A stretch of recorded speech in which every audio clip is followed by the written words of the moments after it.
Hi, boys and girls. It's Miss Leonard here. And I was thinking since we have a snow day today and we're not in school, that I would take some time to share one of my favorite books with you all. This is Charlotte's Web. Some of you may have read Charlotte's Web, but it may be new to some of you. And I got this book when I was a little girl.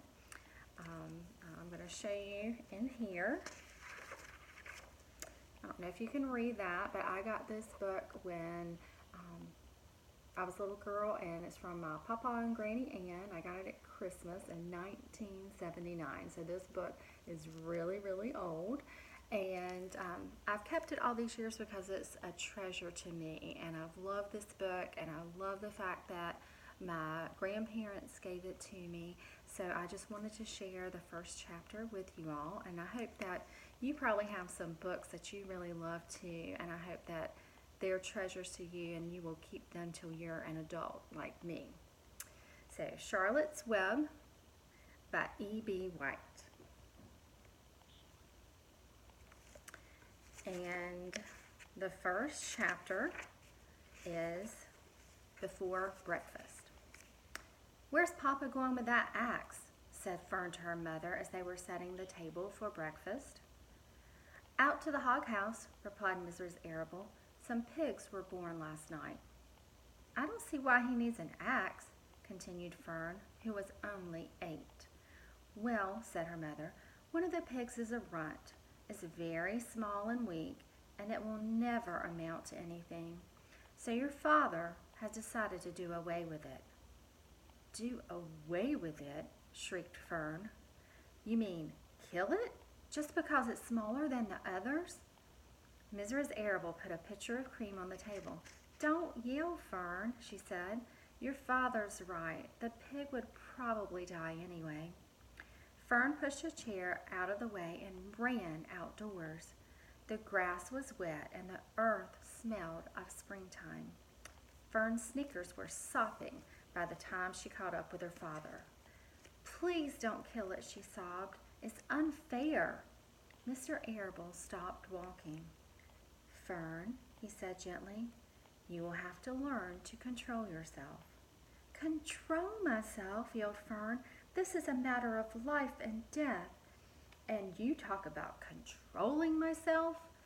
Tears ran down her cheeks, and she took hold of the axe and tried to pull it away from her father's hand. "Fern," said Mr. Arable, "I know more about raising a litter of pigs than you do. A weakling makes trouble. Now run along." "But it's unfair," cried Fern. "The pig couldn't help being born small, could it? If I had been very small at birth, would you have killed me?" Mr. Arable smiled. "Certainly not," he said, looking down at his daughter with love. "But this is different. A little girl is one thing, a little runny pig is another." "I see no difference," replied Fern, still hanging on to the axe. "This is the most terrible case of injustice I have ever heard of."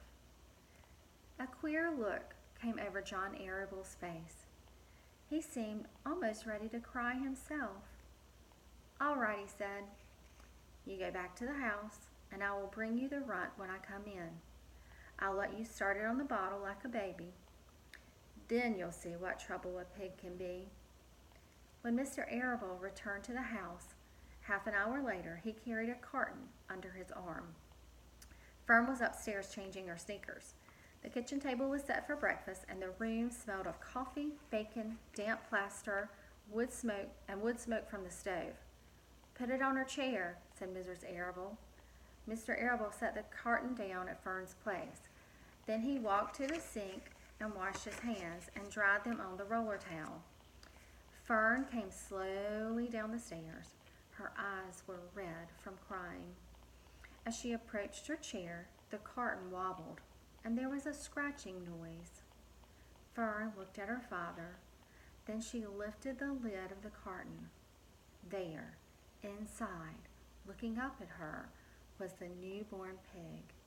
It was a white one. The morning light shone through its ears, turning them pink. "He's yours," said Mr. Arable. Mr. Arable, saved from an untimely death, and may the good Lord forgive me for this foolishness." Fern couldn't take her eyes off the tiny pig. "Oh," she whispered, "oh, look at him.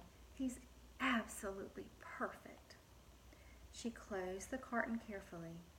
First she kissed her father, then she kissed her mother. Then she opened the lid again, lifted the pig out, and held it against her cheek. At this moment, her brother Avery came into the room. Avery was 10. He was heavily armed, an air rifle in one hand, a wooden dagger in the other. "What's that?" he demanded. "What's Fern got?" "She's got a guest for breakfast," said Mrs. Arable. "Wash your face and hands, Avery." "Let's see it," said Avery, setting down his gun. "You call that miserable thing a pig? That's a fine specimen of a pig. It's no bigger than a white rat." "Wash up and eat your breakfast, Avery," said his mother. "The school bus will be along in half an hour." "Can I have a pig too, Pop?" asked Avery. "No, I only distribute pigs to early risers," said Mr. Arable. Fern was up at daylight, trying to rid the world of injustice. As a result, now she has a pig. A small one to be sure, but nevertheless a pig. It just shows what can happen if a person gets out of bed promptly. Let's eat. But Fern couldn't eat until her pig had had a drink of milk. Mrs. Arable found a baby's nursing bottle and a rubber nipple. She poured warm milk into the bottle, fitted the nipple over the top, and handed it to Fern. "Give him his breakfast," she said. A minute later, Fern was seated on the floor in the corner of the kitchen with her infant between her knees, teaching it to suck from the bottle. The pig, although tiny, had a good appetite and caught on quickly. The school bus honked from the road. "Run!" commanded Mrs. Arable, taking the pig from Fern and slipping a donut in her hand.